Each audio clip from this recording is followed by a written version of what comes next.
John Wick is a movie that kind of came out of nowhere. Now, Keanu Reeves is no stranger to action, as we know.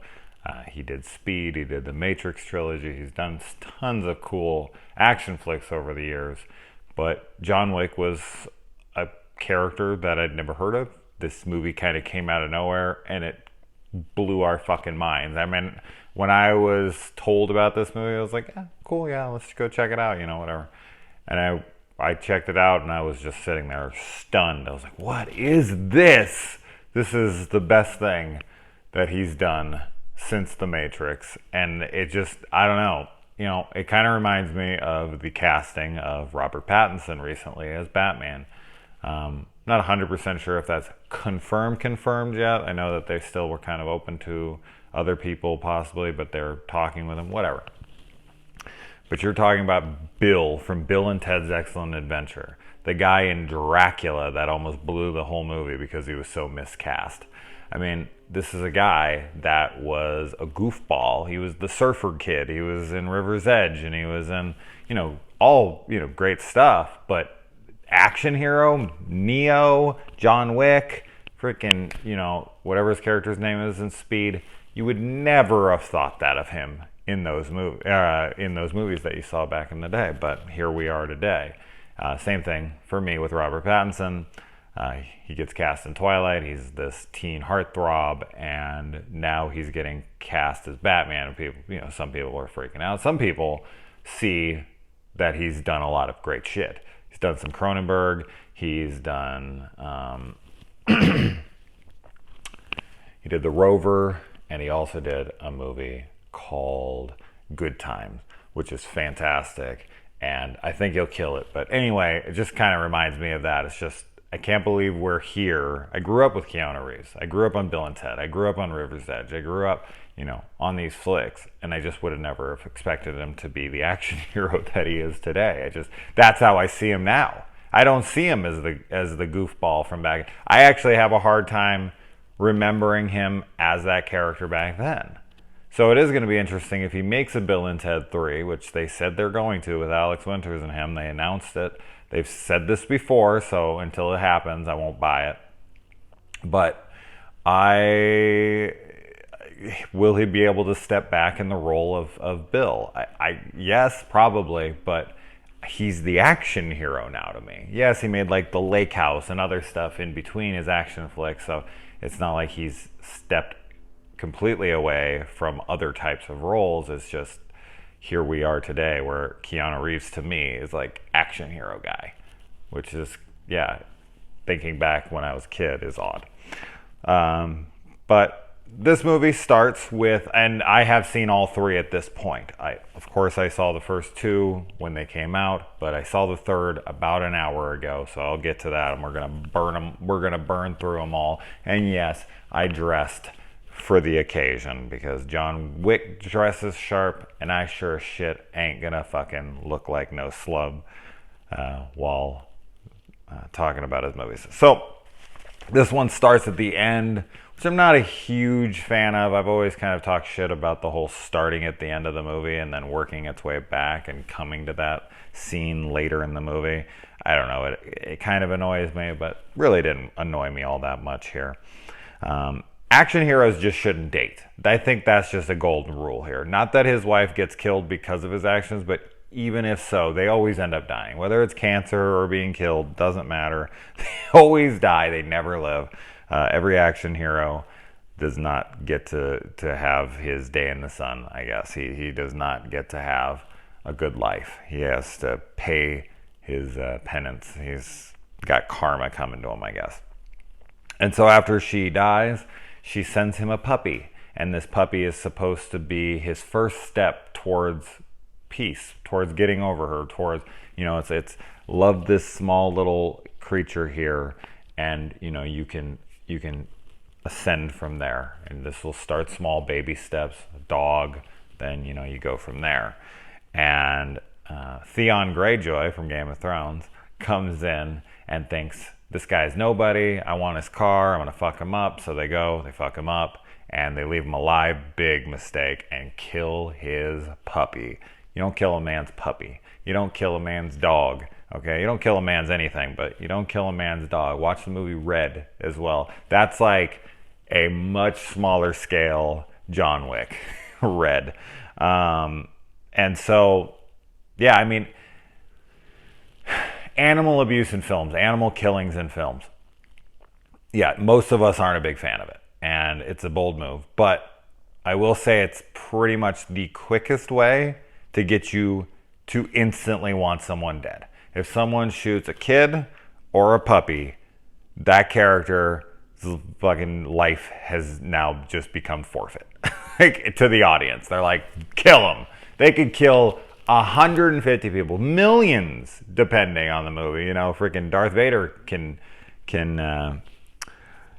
be forgiven by the audience, and he was responsible for killing all sorts of crazy shit. But I don't know, man. If Darth Vader would have taken a lightsaber to a puppy, I don't know. I don't think he would have been redeemed at the end of Return of the Jedi. So, yeah, you ever want to get an audience to hate someone, have them kill a dog. And John Leguizamo, we got a whole bunch of familiar faces here. And I love seeing John Leguizamo, for sure. I don't think he gets enough work. I don't think he's in enough stuff. I don't really see him in a ton of stuff anymore, and if he ever do, it's kind of like this. It's a bit role. It's a good role. Like, he acts it well, and it's not exactly integral, but his screen time, makes you remember him. But it's underused, of course. It's a shame. And the villain in this is the guy the secondary villain, the dad of Theon Greyjoy. He is the dude from the girl with the dragon tattoo who died recently. I can't remember his name. But he's fine. He's okay. He's fine. He kind of reminds me of the dude in the next one who's his cousin, I want to say. The crazy Russian astronaut from Armageddon and freaking tons and tons of other stuff, but that's, for some reason, always how I remember him. They're both a little hammy. They're both a little silly because they both are tasked with the exposition of the movie, like kind of telling the audience who Baba Yaga is, the boogeyman, or the man you send to kill the fucking boogeyman. Like, I don't know, the way they deliver these lines are fairly cheesy.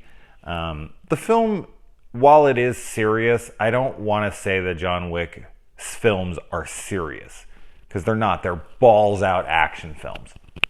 They don't ever, stoop to the level of something like the XXX movies or anything. They're not almost parodies of themselves, but they also kind of like exist on this line of it's definitely not realistic, and it tips toes its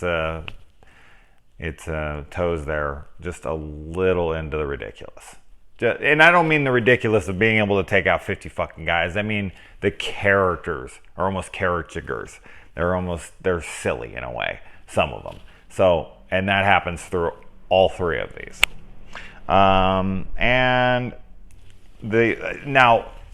What makes this movie so great, and what makes this trilogy so great, is the mixture of guns and martial arts. It's like gunplay, martial arts, but they're all being utilized together. He's like actually doing martial arts with guns, so they're almost part of his punches.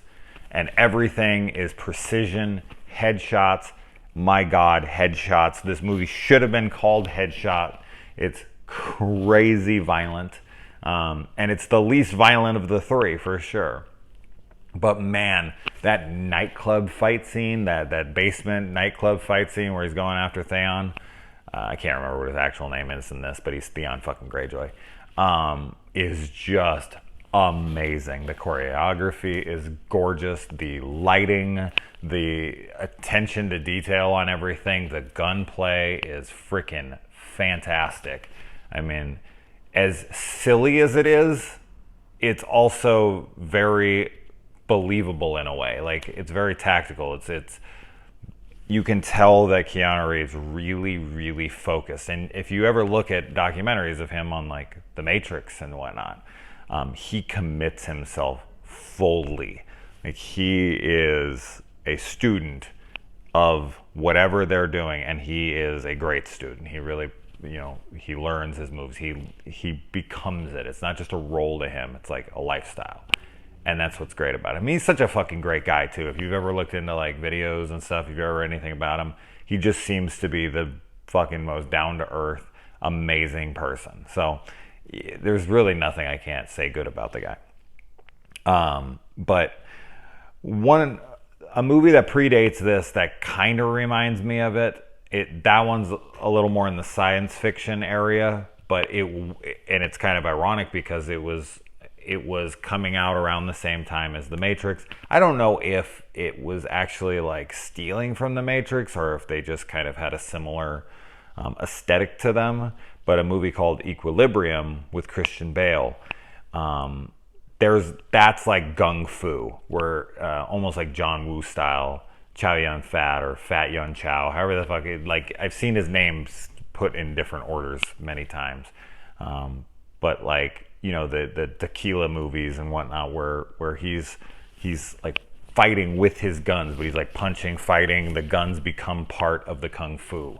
It's very much done like that, and I love that stuff. I love that stuff because not only are fights so bone breaking, but you add the guns, you also there's just like more weight to the punches, to the fights, because as soon as the guy goes down, his whole fucking head gets blown out. So it's just brutality for brutality's sake, and I just eat this shit up. I love this stuff. And the coins when he goes to the Continental, and before he even gets there, and all the different things he does, he has like a box because he has to go into his basement, break it open, grab the box, of course, grab all the stuff he needs, and he takes like a stack of coins, and he only maybe has a decent amount of coins, but the way they spend them, and I'm guessing that this is a different situation, he probably wouldn't be spending them anywhere near as fast, but it's like one to the bartender, one to a bartender? Really? I feel like those coins should have a little more value. What are they worth? Like, what is their value? Are they worth a certain amount of money? Are they specifically for information or, trade? Or like he like gives a couple to this guy, and they give him like fucking 10 guns and all this stuff, and then he gets like a drink and he gives it to the bartender, like one of them. I'm like, those cannot be comparable. But she does, I don't know, maybe he's just kept tipping her because he likes her, I don't know. I was just like, he seems to be spending these awfully quick, and they seem to be rarer, and they seem to have great value, but he's done with this life, so he's just tossing them away. I don't know. And let's see. I like that Sully from Commando comes and plays essentially the wolf from Pulp Fiction. Oh man, you sending the wolf? Sully. Matrix. Matrix, there you go. John Matrix. His name's fucking John Matrix. Keanu Reeves. Sully. Connections. Forced connections, yes. Shit. You said you'd kill me last. I lied. Awesome stuff. Just love seeing him. And oh man, the fight in his house when everyone comes for him is brutal and beautiful. And when he takes that guy's head and he slides it over the edge of the freaking, table, whatever there, and he crushes the guy's fucking neck on the back of beautiful. Just beautiful. I know there's a lot of people who would not. It's funny, I just went and saw John Wick 3. I'll save this for that review. Never mind. I'm getting too much all over the place. No spoilers for 3, obviously, for anyone who hasn't seen it yet. And yeah, we kind of already went over it. A lot of neon lighting, of course. I'm a big fan of that. So bring it on. He attacks a church.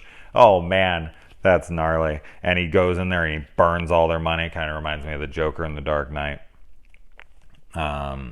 And Then he gets taken prisoner, which, like, the way they play the prisoner scene out, I'm okay with it, but like, why not kill him? Well, you've got him on the ground, you've got him knocked out. Just, he's John Wick. There, you got him. You count the boogeyman, shoot him, he's dead. I don't know. The whole prisoner thing, this happens in every Bond movie. This happens in every action movie. They've always got to have the scene where the action hero is vulnerable and isn't infallible and whatnot. But just there's better ways to do it. Injure them and get them down to a weakened state where they can escape. But the hostage thing, I've never been a fan of it. This guy's killing hundreds and hundreds of your dudes, and then you're just going to tie him to a chair and leave him with 2 guards. They make fun of this in like Austin Powers. Rightfully so, because it's one of those, I feel like every genre, like action and horror and like every single one of them has their tropes and has things you've almost, as a fan of the genre, have to just roll your eyes at and go, okay, here we go. But the same could be said of the logic of why guys stand in line when they're waiting to fight instead of all just rushing in at once, or why do people run at people with guns when they could shoot them from further away, or why isn't there more snipers out there that could take them out? You could say this in the Batman movies, you could say this in any fucking of these action movies. If someone wanted you dead, especially like an entire world of assassins, you would be dead in minutes, no matter how skilled you are. You can't block sniper bullets from a mile away that you don't even know are coming. But you gotta kind of push that stuff aside, and you gotta kind of, roll your eyes and bury your teeth at moments where you're just like stupid. But whatever, it is what it is. Action movie tropes. And I found, we got Willem Dafoe in here, who you don't know where his allegiances lie throughout this film, and they obviously lie with John in the end, and it costs him his life, and everyone's life gets cost by John helping him out in this. He's like a final girl in a horror movie. If you interact with them at all, you're probably going down, and if you don't go down now, you'll probably go down in the sequel just for fucking having known them. But yeah, he goes out strong, and always love seeing him as well. The dad gives up the son with, like, that's crazy. You just don't see that as much in movies, where you think the dad would hold strong because he's fought so much against him, and he's just like, this is where my son is. Like, I'm done. But then, I don't know, he's still fighting against John after that, which just doesn't make any sense to me. But John comes after him, and that whole fight sequence there is pretty cool. The cars, all pretty cool. It's fucking amazing. The cars are bashing into each other, and what's his name? Dean Winters, yeah. I don't know what his role is in this. He's an advisor or a lawyer, or what the hell. He's not a lawyer, but I don't know what the hell his character is really. But he is given a gun by the dad, and he runs off and he tries to shoot, and he almost actually kills John. He gets a close shot. If it wouldn't have nicked the window right there, he would have actually been the only one to really shoot John there. But he goes over, and John Wick comes over and hits him, and then the main villain dude comes over and he hits the car, which Dean Winters is like right next to the car because he's like hanging through the windshield, and the car like barrels over and just drags him under the car. It is so fucking awesome looking. I love that shit. Oh, and he has another guy. He like hits him with the car, and he's rolling over the hood and over the car, and as he's rolling over, John's shooting him through the roof into his body. Never seen that before. Amazing. It's absolutely ridiculous, but I don't give a shit at all. All the rules of everything, like they all have a code. That girl who breaks the rules of the Continental gets her ass executed. Which, yeah, we'll get more into that in the other reviews. The final fight against the main dude here, it should have been quicker. It should have just been like easy, but who knows? I mean, maybe the guy's a fucking badass for all we know. Oh, I forgot to mention the scene where he lets the doorman go, who's played by Kevin Nash. I like that scene. He's just like, "You working tonight?" And he's like, "I'm afraid so." And he's like, "Why don't you take the night off?" And he's like, "Thank you." And he just leaves. And there should be more of those characters in movies like this. They're like John Wick. Like, I wish I would have been able to see some stuff like that in the sequels, where people are like, "Bounty on John? No, nope, not touching that." Or like other people are like, "John Wick? Okay, nope, not fighting you, buddy. Have a good night." And then he goes and he replaces his dog, and he takes a dog that's sentenced to die, which I thought was really fun, really cute, and great. So yeah, I mean, can I say anything bad about the movie? Not really. So let's move on.